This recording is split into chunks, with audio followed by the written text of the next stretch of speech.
Chauhan queue మెథడ్లో చేప amino ఆమ్లాలు కూడా ఒక ముఖ్యమైన పోషక ద్రవ్యం. మనిషికి ఎట్లయితే అమినో యాసిడ్స్ అవసరమో మొక్కలకు కూడా అమినో ఆమ్లాలు అవసరం పడతాయి. అమినో ఆమ్లాల ప్రభావం ప్రధానంగా పూత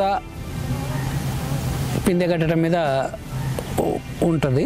వాటిని అంటే పూతను పూర్తిగా కాయగా మారడానికి దోహదపడుతుంది. తద్వారా దిగుబడి పెరుగుతుంది.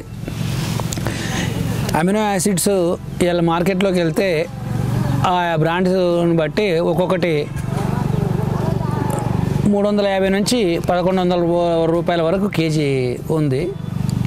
కానీ కేవలం కొన్ని 10 రూపాయలు, ఒక 50 రూపాయలు కిలో చేపలు, ఒక 30 రూపాయలు కిలో బెల్లం కొనుక్కుంటే రైతు తనకు అవసరమైన అమినో యాసిడ్స్ని తన పొలంలోనే తయారు చేసుకోవచ్చు. ముందుగా చేపను తీసుకొని చేపను మీది పులుసులు తీసేసి మొత్తం శుభ్రం చేసి ముక్కలు కొట్టుకోవాలి.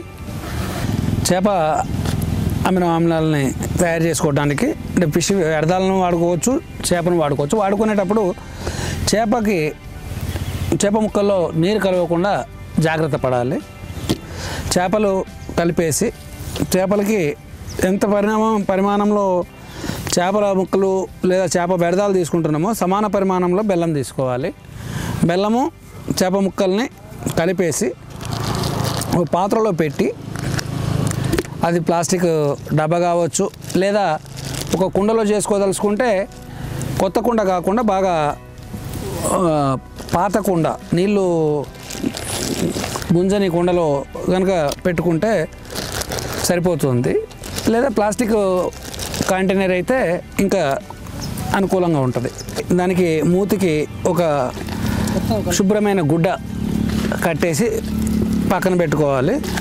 బెల్లంలో పుల్ల తీసుకొని కలపాలి. దానివల్ల చేప పులిసి ద్రవంగా మారుతుంది.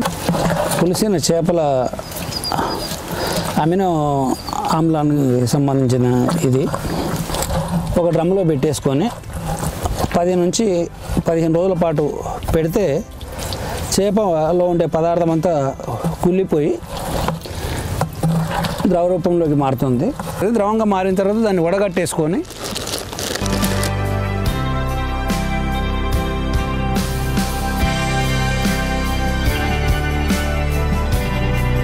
లీటర్కి 1 ml నుంచి 4 ml వరకు ఆ మోతాదు అవసరాన్ని బట్టి వాడుకుంటే పండు పరిమాణము పెరుగుతుంది, సైజు పెరుగుతుంది, ప్లస్ రుచి వాసన కూడా బాగా ఇంపుగా ఉంటుంది.